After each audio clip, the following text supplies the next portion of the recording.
Какво всъщност превръща една стая, нали, от просто място с мебели в пространство, което наистина те вдъхновява, носи ти радост?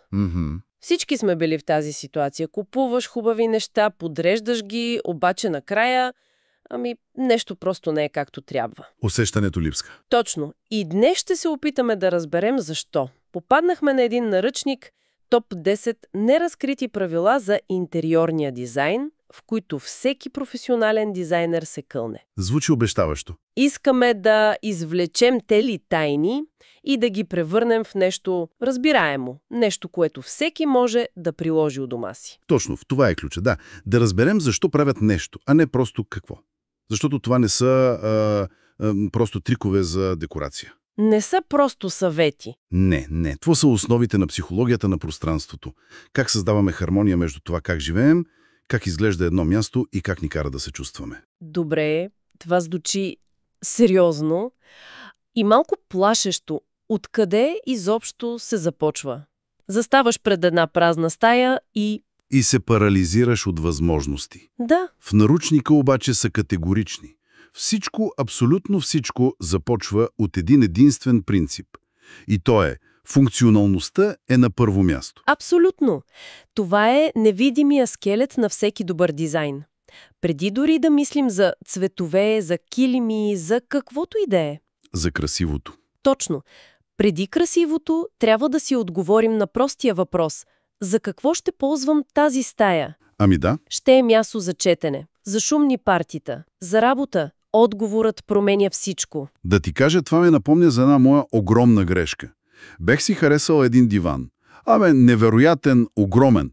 Купих го. В момента, в който го внесоха, осъзнах, че блокира половината път към балкона. О, не! Преминаването беше почти невъзможно. Изглеждаше страхотно, но беше напълно нефункционално. Ето това е перфектният пример. Дизайнът трябва да улеснява живота, не да го усложнява.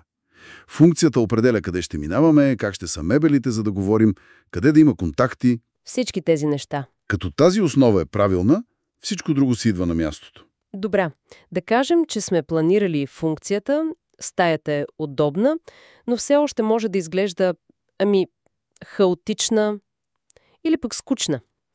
Как изграждаме визуалната рамка? Тук източникът събира няколко идеи. Баланс, мащаб и пропорция. Да, и те работят заедно, в екип. Балансът е, как разпределяме визуалната тежест в стаята? Какво значи това? Най-лесният е симетричния баланс.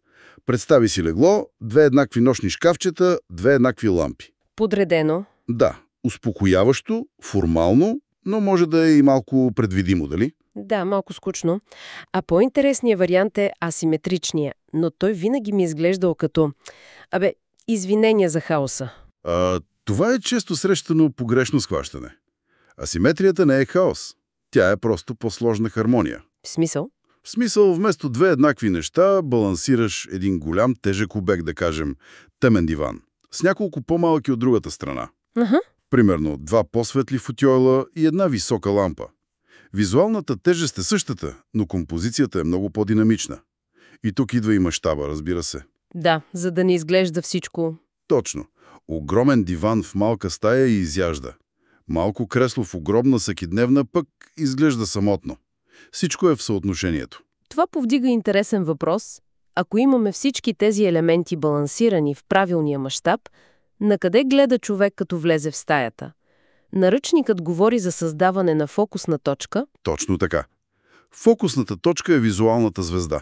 Първото нещо, което привлича погледа. Като камина, например. Може да е камина, голям прозорец с гледка. Ако нямаш такова нещо, създаваш го. Голяма картина, акцентна стена с тапет, ефектен полилей. А какво правим в модерните апартаменти с отворен план? Дневна, кухня, трапезария, всичко е едно. Отличен въпрос. Трябва ли да имаме 3 фокусни точки, които се бият помежду си? Не. Отговорът е, че се създават зони.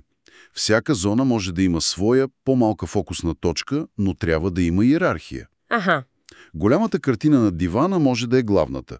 В трапезарията лампата над масата. Важното е да не са с еднаква визуална сила, за да няма съревнование. Разбирам. Добре. Имаме функционална основа, визуална структура. Сега е време за живота, за индивидуалността. Тук става забавно. Да, винаги съм се чудила как дизайнерите избират цветове, които просто си пасват. Аз като опитам с повече от два става пълна каша. Познато ми е. Опазва се, че има почти математическа формула. Правилото 60-30-10 за цвят. Да, това е един от най-полезните принципи, особено за начинаещи. Идеята е да се създаде ясна визуална иерархия. Как работи? 60% от пространството са за доминиращия цвят. Това са стените, може би големия килим. Той задава настроението. 30% са за вторичния цвят. Мебелите, завесите. Точно. Той подкрепя основния, но добавя интерес. И накрая идват най-забавните 10%. Акцентният цвят. Възглавниците, вазите, картините. Значи това е мястото, където можем да бъдем по-смели, така ли? Точно. Акцента е черешката на тортата. Тъй като е малка площ, можеш да избереш нещо ярко, неочаквано, без да претовариш стаята. И е лесно за смяна. Най-лесното.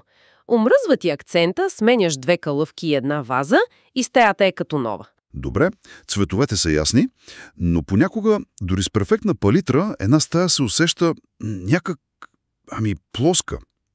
Като двоизмерна картинка. Да. Тук източника говори за текстура и наслояване. Това е тайната съставка. Това превръща дизайна от добър в изключителен. Дизайнът не е само за очите. А и за допира. Точно така. Текстурата добавя тактилно и визуално измерение. Помисли за разликата между гладка, хладна кожа и топло, рошаво, вълнено одеяло. Да, усещането е коренно различно. Или контраста между груба тухлена стена и лъскав метал. Става дума за смесване на материали. Наслояване на различни текстури. Гладки, груби, меки, твърди. Това създава дълбочина. И е особено важно, предполагам, в монохромни интериори. Абсолютно. Една стая, цялата в бяло, без текстури, е стерилна.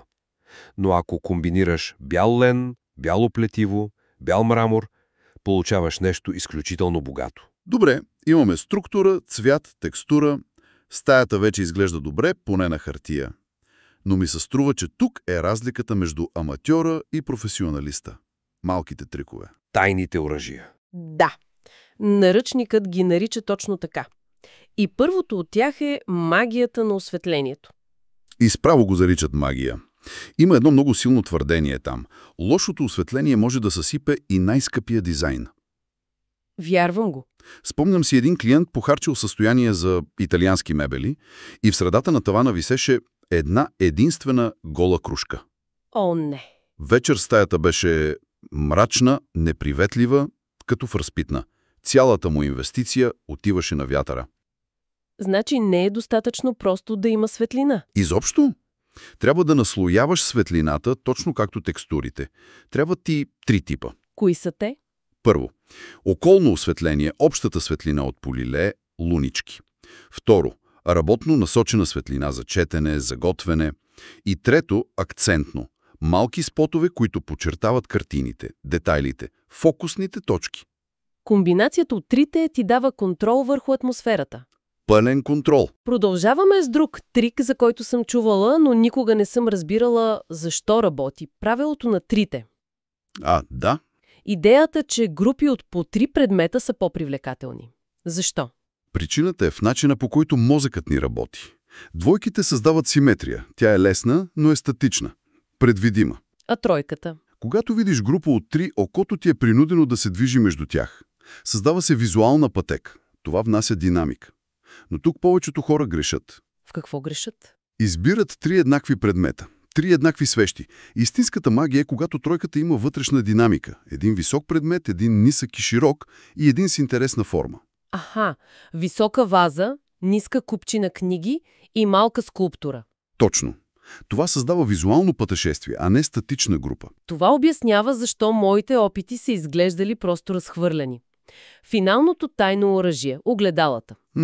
Знам, че правят стаите да изглеждат по-големи. Но има ли нещо повече? Да, много повече. Огледалата са майстори на илюзията. но трябва да се ползват стратегически. Най-честата грешка е да се сложи огледало срещу нещо безинтересно. И така просто отвояваш скуката. Или безпорядъка, да. Ключът е да помислиш какво ще отразява. Сложи го срещу прозорец и ще имаш втори прозорец. Ще внесеш светлина и гледка. Или в тъмен коридор. Да, за да улови светлината от съседната стая. Те са инструмент за манипулиране на светлината и пространството. Добре, разгледахме всички тези правила. Имаме функционалност, структура, цвят, трикове, но тук идва големия въпрос. Да. Няма ли опасност, ако следваме всичко това, да създадем едно технически перфектно, но абсолютно бездушно пространство? Като стая от каталог. В която никой не живее. Да. Това е най-важният въпрос. И той ни води до последния обединяващ принцип. Следвайте своя стил, но бъдете вечен. Какво означава това? Всички правила досега са граматиката. Те ти дават структура, за да се изразиш грамотно. Но какво ще кажеш, идва от теб.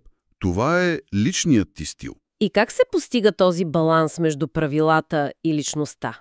Източника дава много мъдър съвет.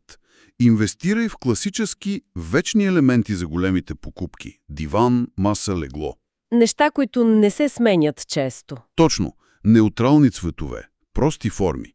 И след това развихри индивидуалността си в нещата, които лесно се сменят. Изкуството, текстила, декорациите. Възглавниците могат да са цикламени, но диванът е по-добре да е сив. Ами да. Включи предмети, които имат история за теб. Това превръща една къща в дом. Дизайнът трябва да разказва твоята история, а не историята от последния каталог.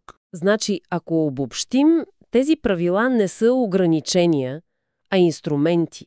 Не са строг закон, а по-скоро ни дават език, увереност. Да, увереност да експериментираш. И да превърнем всяко пространство в място, което е функционално, красиво и най-вече Наше. отражение на нас самите. Абсолютно. Те са основата, върху която всеки може да стъпи, за да изгради нещо уникално. И може би, тук е момента да предложим една финална мисъл. О! Нещо, което надгражда всичко това. Целият наръчник се фокусира върху това как едно пространство изглежда и как функционира. Визуалните аспекти. Да, това е логично. Да, но нека се замислим за едно друго невидимо измерение. И което? Как звучи това пространство? Помисли за акустиката. В стая с много твърди повърхности, голи подове, стъклени маси, звукът отскача. Има ехо. Всяка дума кънти. Точно. А сега си представи същата стая с мек килим, плътни завеси, диван с текстил, библиотека с книги. Всичко става по-тихо. Всички тези елементи, които добавяме за уют, всъщност поглъщат звука. Правят акустиката мека, приглушена, спокойна. Звукът е следващото, невидимо измерение на дизайна, което влияе на комфорта ни също толкова силно, колкото и цвета на стените. 11-то неписано правило. Може би.